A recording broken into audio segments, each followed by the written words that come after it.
seja bem-vindo ao grupo de leitura guiada do livro Pastoreando o Coração da Criança. Hoje a gente vai dar início a partir, então, da introdução. Olá, meninas! Vamos então aprender como pastorear o coração da criança juntinhas, tá bom?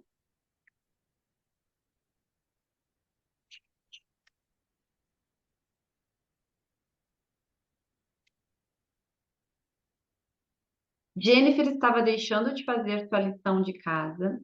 A professora chamou os pais da menina para pedir-lhes ajuda. Eles não podiam ajudá-la. Apesar de seus 12 anos de idade, Jennifer não os obedecia.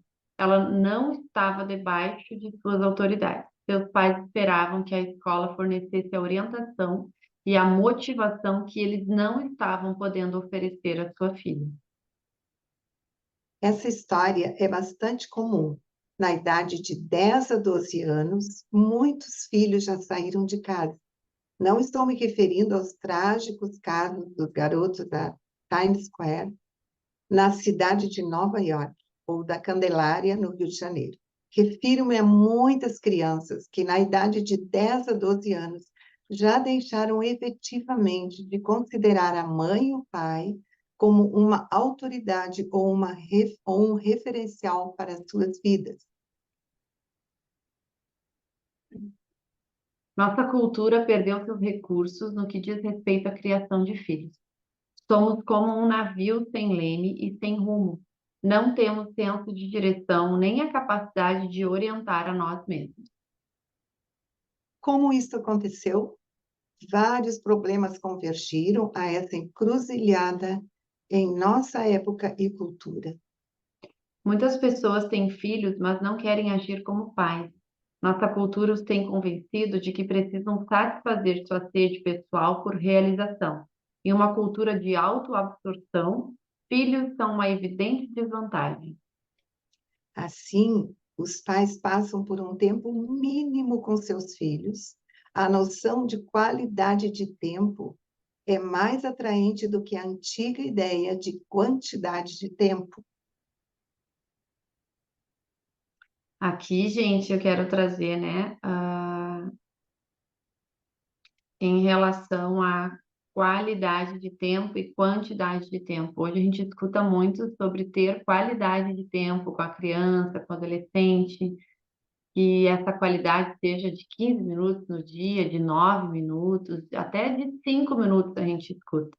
Mas para que a gente possa estar influenciando a criança no caminho que a gente quer que ela ande, que a gente acha, né, que a gente pensa que é o caminho certo dela andar, a gente precisa ter quantidade de tempo com ela para que essa influência seja genuína. E essa quantidade de tempo, ela tem que estar junto com a qualidade de tempo. Então, é as duas andando juntos e não uma ou outra. É interessante que, nesse ponto, a Bíblia deixa bem claro, Deus nos dando a orientação de quanto ao tempo e quanto à qualidade e à quantidade. Lá em Deuteronômio capítulo 6, do versículo 4 até o 9, diz, então, Deus orientando: amarás o Senhor teu Deus de todo o teu coração, com toda a tua alma e tua força. E Deus segue falando: essas palavras estarão no teu coração. Quer dizer, amar a Deus é obedecer princípios, é viver segundo o propósito dele, é conhecê-lo mais na intimidade. E aí ele continua: elas estarão no teu coração e tu as inculcarás aos teus filhos. Quando?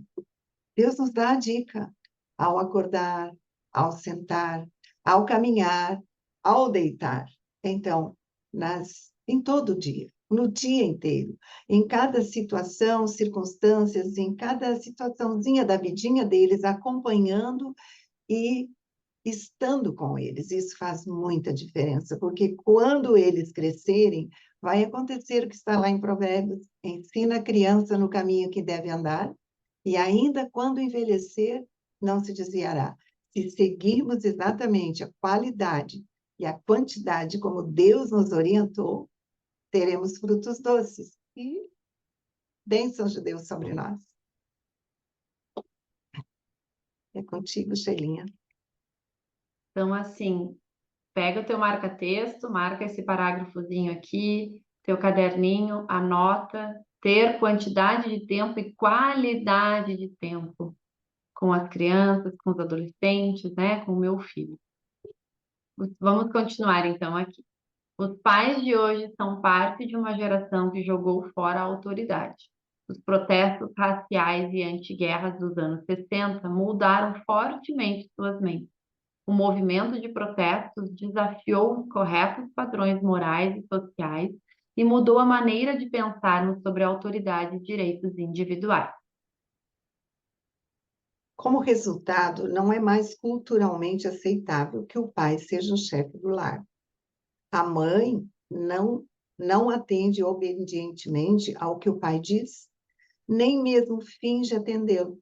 O pai não tem mais respeito pelo patrão ou receio de ser despedido por capricho.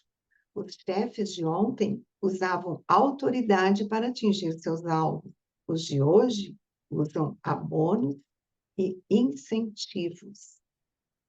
O que quero dizer com isso? Simplesmente que as crianças criadas nesse clima não mais se assentam enfileiradas na escola, não mais costumam pedir licença para falar, não têm mais medo de responder mal aos seus pais, não aceitam um papel submisso na vida. Como isso afeta a criação de filhos? Os velhos métodos de criação não funcionam mais. Os velhos métodos de exercer autoridade são ineficazes e não conhecemos nenhum novo método que funcione. A igreja pediu emprestado ao mundo o velho método de criação do tipo: obedeça, garoto, senão eu vou puxar sua orelha. Isso parecia funcionar. As crianças pareciam obedecer. Era exteriormente submissa. Este método não funciona mais, visto que a nossa cultura não atende mais à autoridade como o fazia há apenas uma geração. Lamentamos a decadência desse método de criar filhos, porque sentimos falta de sua simplicidade. Receio, porém, que temos ignorado os meios e os objetivos antibíblicos desse método. Hoje, os pais estão frustrados e confusos. Os filhos não reagem mais como deveriam e os pais não entendem o motivo. Muitos concluíram que a tarefa de ser pai é impossível. Alguns simplesmente desistem frustrados. Outros tentam fazer funcionar métodos ainda mais antigos, exercendo autoridade ao extremo. Enquanto isso, uma geração de crianças está se estragando. Nossa cultura evangélica está quase tão confusa quanto a sociedade em geral. Estamos perdendo nossos filhos. Os pais de filhos pequenos vivem com o temor mortal da adolescência. Os pais de adolescentes lembram os seus filhos continuamente de que o dia deles chegará.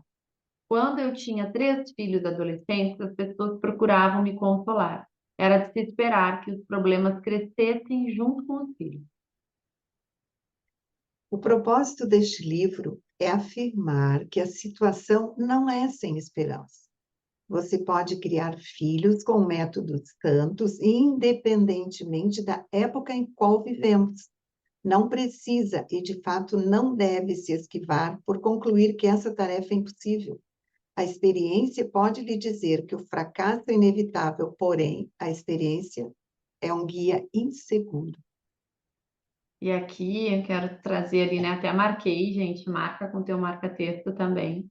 Você pode criar filhos com métodos santos, independentemente da época na qual vivemos, porque realmente métodos, técnicas, sempre vão surgir novas a cada ano, a cada década, mas os princípios da palavra de Deus, eles permanecem os mesmos de anos atrás, de hoje, e anos para frente, vão continuar sendo os mesmos. Então, você pode criar filhos com os métodos realmente santos, ó, independente da época na qual vivemos. Então, os princípios, eles não ficam desatualizados, né? Eles se renovam a cada momento. Então, eles nos acompanham. Então, não importa se é um princípio que era ensinado há 100 anos atrás, né? Se é um princípio da palavra de Deus, ele vai permanecer novo, atual nos dias de hoje também. Vamos continuar.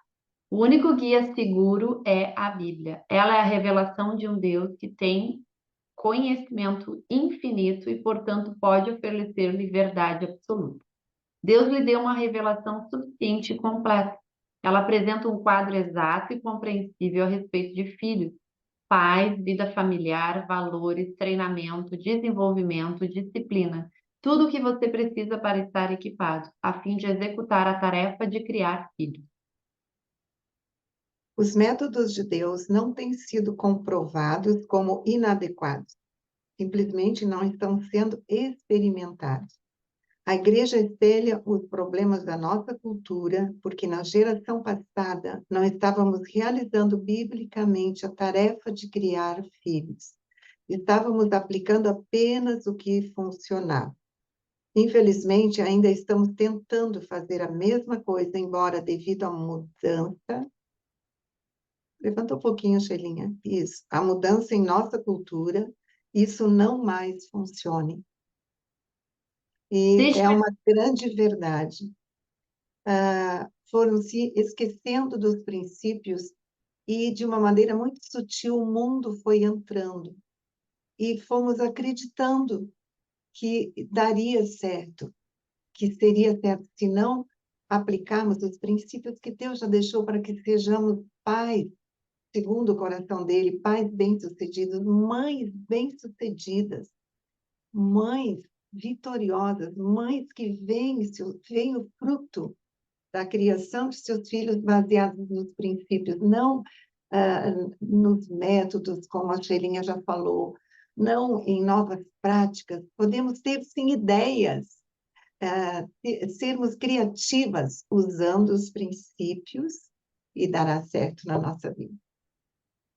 Podemos nos basear nessas técnicas, né, nessas teorias, mas aquelas que condizem com os princípios. Essas sim vão ser benéficas, né, para nós. Autoridade. Deus chama as suas criaturas para viverem sob a autoridade. Ele é a nossa autoridade e outorgou autoridade às pessoas dentro das instituições que estabeleceu. Lar, igreja, Estado, negócios. Vocês não devem se envergonhar de terem autoridade sobre seus filhos. Vocês exercem autoridade como agentes de Deus. Não devem orientar seus filhos segundo seus próprios interesses e conveniência. Precisam orientá-los segundo os padrões de Deus para o bem deles. Nossa cultura tende continuamente a assumir os extremos. Em autoridade, entendemos a um autoritarismo excessivo ou a uma postura fraca. Deus nos chama, através de sua palavra e exemplo, a exercerem uma autoridade verdadeiramente gentil. Deus nos chama a exercerem autoridade e não a obrigarem seus filhos a fazerem o que vocês querem. Ele os chama a serem verdadeiros servos, ou seja, autoridades que entregam suas próprias vidas. O propósito dessa autoridade nas vidas de seus filhos não é mantê-los debaixo de seu poder, mas capacitá-los a serem pessoas autocontroladas que vivem livremente sobre a autoridade de Deus.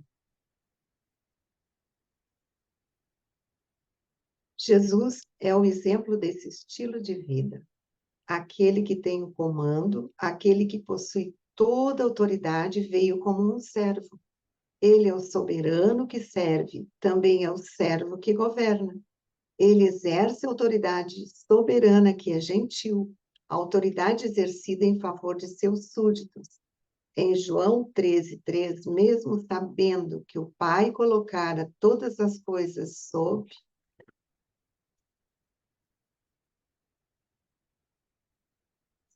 sua autoridade, Jesus tomou uma toalha e lavou os pés dos discípulos. Quando o seu povo se submete à sua autoridade, é capacitado a viver livremente na liberdade do Evangelho.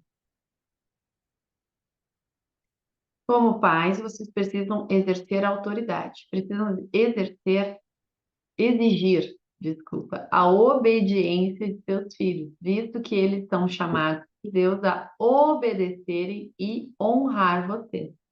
Precisam exercer a autoridade, não como um cruel carrasco, mas como quem verdadeiramente os ama.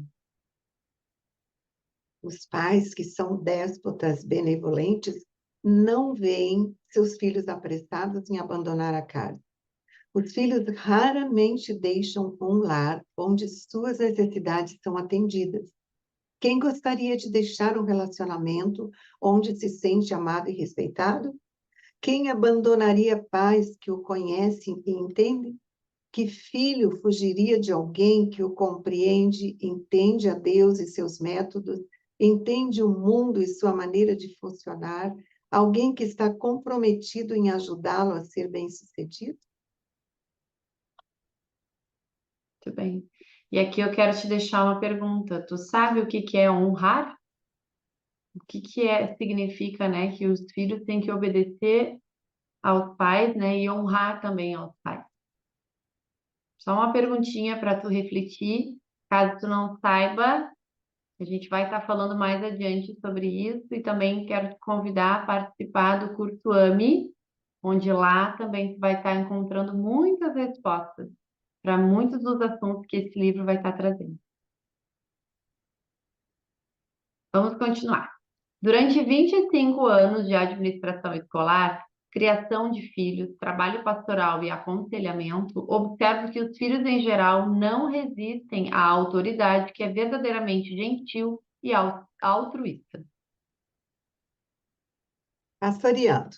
Se autoridade descreve de maneira mais correta o relacionamento entre pai e filho, a melhor descrição das atividades do pai em relação ao filho é pastorear. O pai é o guia do filho. Este processo de pastorear ajuda a criança a entender a si mesma e ao mundo em que vive. Precisa levantar um pouquinho, filho. Não, baixar, desculpa. Em que vive o pai pastoreando, certamente. O pai pastoreia o filho através da avaliação deste e de suas reações. Ele o pastoreia a fim de que entenda não apenas o que de suas ações, mas também o porquê. Como pastor de seu filho, você quer ajudá-lo a entender a si mesmo como uma criança feita por Deus e para ele. Você não pode mostrar-lhe essas coisas meramente pela instrução. Deve guiá-lo no caminho da descoberta. Precisa pastorear seus pensamentos, ajudando-o a aprender o discernimento e a sabedoria. Vamos voltar aqui um pouquinho, gente, ó. O pai é o guia do filho. Este processo de pastorear ajuda a criança a entender a si mesma e ao mundo em que vive. O que que o guia faz? O guia instrui, o guia descreve, né? Quando a gente vai numa galeria de arte, por exemplo, vai no museu, ou enfim, em algum local, o guia tem a função de nos explicar onde estamos, o que está acontecendo. Também existem ali situações que se pode ou não fazer, às vezes existe um limite, não se pode chegar perto de alguma obra de arte, então vai ter, né, o guia explica, só podemos ir até aqui, não pode encostar. Então, um exemplo, isso se a gente for agora trazer para pais, é o que? É instruir, é isso, é ensinar, é guiar a criança, né? É, claro, treinar a criança, mas tu vai estar dizendo para ela o que tu espera dela, o que vai acontecer, qual é o comportamento esperado, o que que não é para fazer. Né? Isso faz parte, então, da instrução da criança.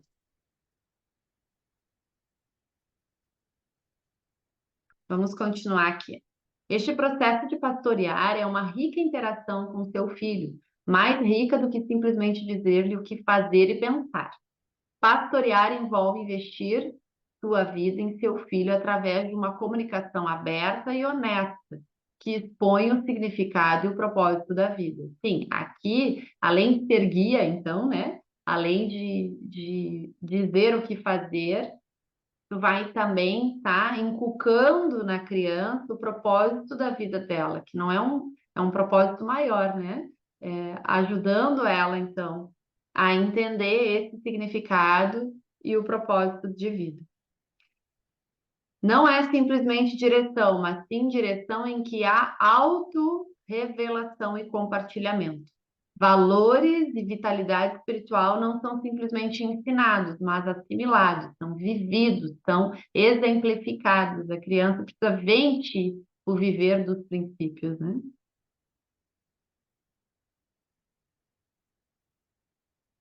Provérbios 13:20 diz: Quem anda com os sábios será sábio. O objetivo de um pai sábio não é simplesmente discutir, mas demonstrar o frescor e a vitalidade de uma vida dedicada integralmente a Deus e sua família. Ser pai ou, ou mãe é pastorear o coração dos filhos nos caminhos da sabedoria de Deus. E aqui eu quero fazer um comentário. A vida do pai e da mãe falam muito mais alto que as palavras. E isso é fato. O exemplo fala alto. E agora eu lembro das palavras de Paulo, né? Sede meus imitadores como eu sou de Cristo. Isso é para nós com os filhos. E lembro da oração de Jesus, quando ele disse, eu me santifico por eles. É uma deixa para nós. Eu me santifico pelos meus filhos. Então, eu vou ter o cuidado de verdadeiramente servir a Deus, obedecendo os princípios e não seguindo a minha alma, os meus pensamentos, a minha vontade, as minhas emoções naquele momento, e sim, ele me observa o tempo todo. Os filhos nos observam o tempo todo. Não seremos perfeitos, vamos errar. E o que fazer quando errarmos? Aí está o segredo. Eles aprendem muito quando com os nossos erros, quando erramos, como é que nós agimos, reagimos? Voltamos atrás, consertamos humildemente, tomando sobre nós a humildade de Jesus, e lá corrigindo, pedindo perdão, mesmo que o nosso erro seja 1%, que o outro errou muito mais. Eles aprendem com isso. Então, é muito importante não só querermos ensinar em palavras, mas com a nossa vida normal, falha, imperfeita, mas que eles percebam que o temor a Deus, o agradar a Deus é o nosso foco. E isso mexe com a vida dos filhos e marca para sempre. Olá!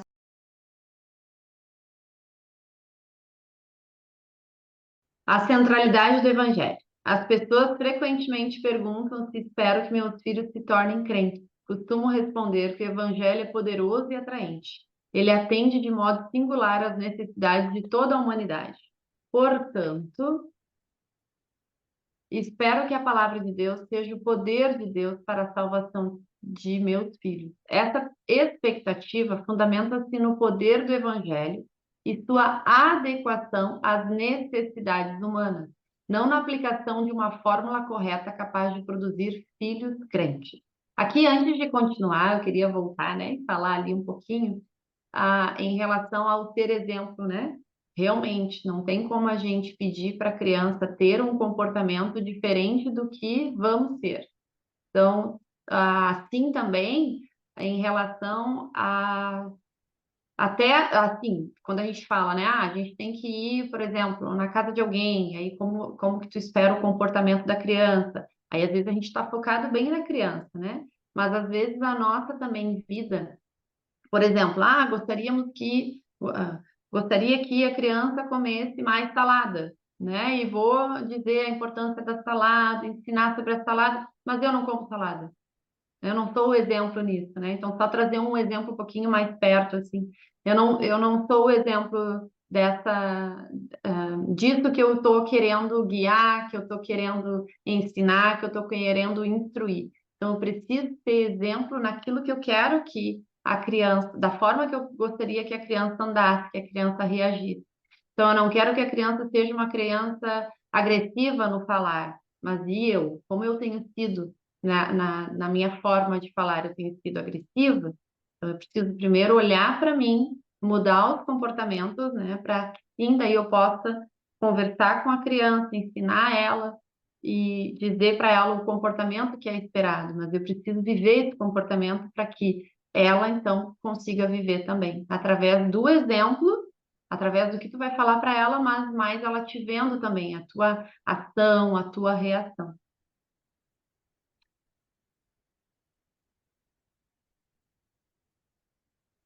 Pode ler.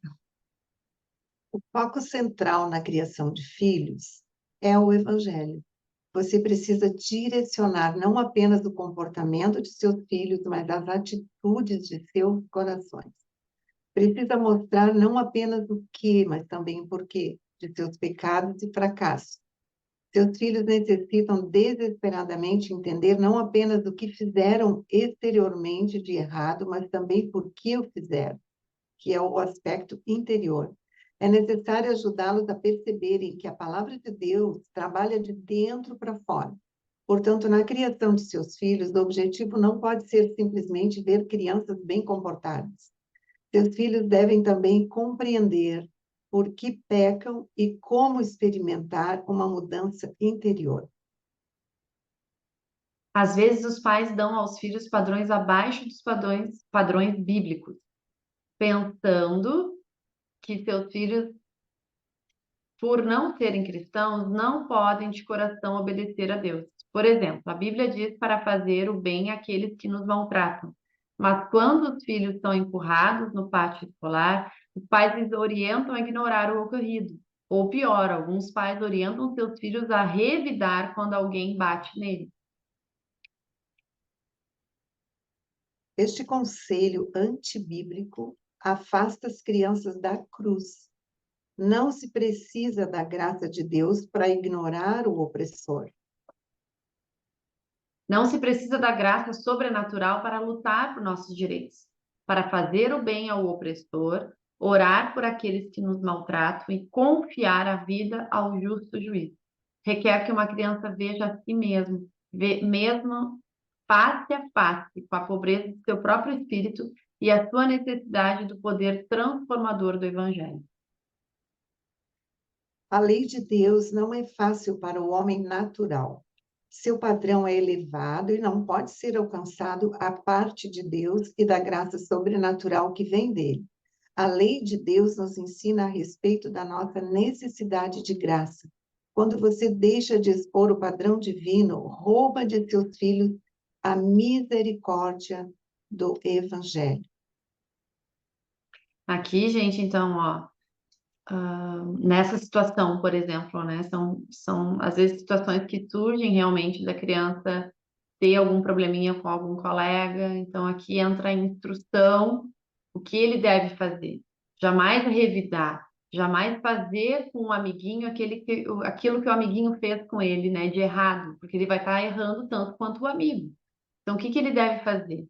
Observar já antes, se o amigo já está, né, o coleguinha está ali um pouco irritado, já não ficar muito próximo naquele momento, não deixar de cumprimentar, não deixar de falar com o amiguinho, com o coleguinha. Caso aconteça realmente da criança, né, de alguém vir e empurrar ele, procurar um adulto, procurar a professora, contar o que está acontecendo, mas jamais reagir como fizeram, né, com ele, assim, porque isso só propaga a agressão, só propaga a ira, só vai fazer com que a criança que empurrou, né, queira empurrar de novo e a situação só vai aumentando.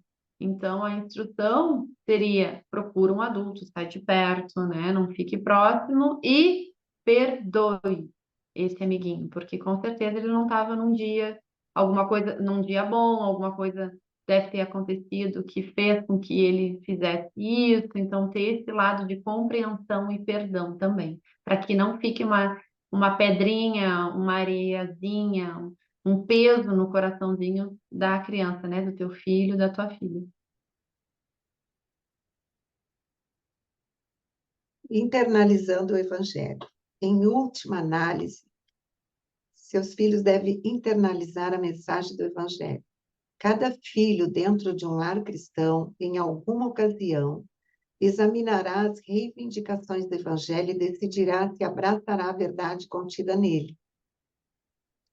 Veja o processo dessa forma. Ele conhecerá as declarações do Evangelho, decidirá tomá-las para si mesmo ou lançá-las fora.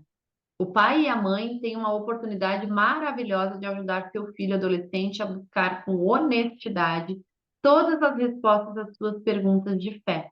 A palavra de Deus é forte. A fé cristã pode suportar um escrutínio preciso e honesto. Todas as pessoas não têm a obrigação de formular todas as perguntas, mas todos têm a obrigação de externar todas as suas próprias perguntas.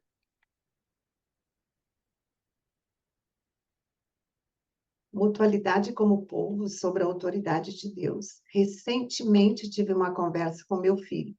Ele falava sobre as coisas de Deus, as coisas que Deus estava lhe ensinando. Compartilhou novas descobertas sobre si mesmo e o que essas descobertas significavam no seu conhecimento de Deus, de formas que iam além das teorias. Enquanto conversávamos, parecia que eu falava não com meu filho, mas com outro homem. Não lhe dava instruções.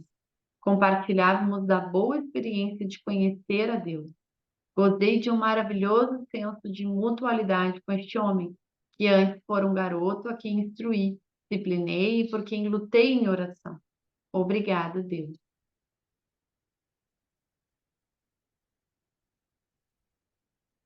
Bom, meninas, terminamos a primeira parte, né, de introdução. No próximo encontro vamos seguir, então, essa leitura com mais observações, aí de uma forma mais prática, pedindo para vocês estarem anotando, transformando aquilo que a gente está lendo, né, no mais pertinho da gente, dizendo para vocês o marca-texto, né, na mão e marcar mais vezes. Então, à medida que a gente vai andando nesse assunto, a gente vai se aprofundando mais e aprendendo mais juntas, né? Sempre peneirando e retendo aquilo que é bom, aquilo que é verdadeiro, aquilo que condiz com a palavra. Então, espero vocês no próximo grupo para a gente seguir essa leitura. E até a próxima leitura. Estou muito feliz de estar junto com vocês, podendo ler este livro e termos uns comentários, e esperamos que ajude grandemente vocês. Até a próxima. Tchau, tchau.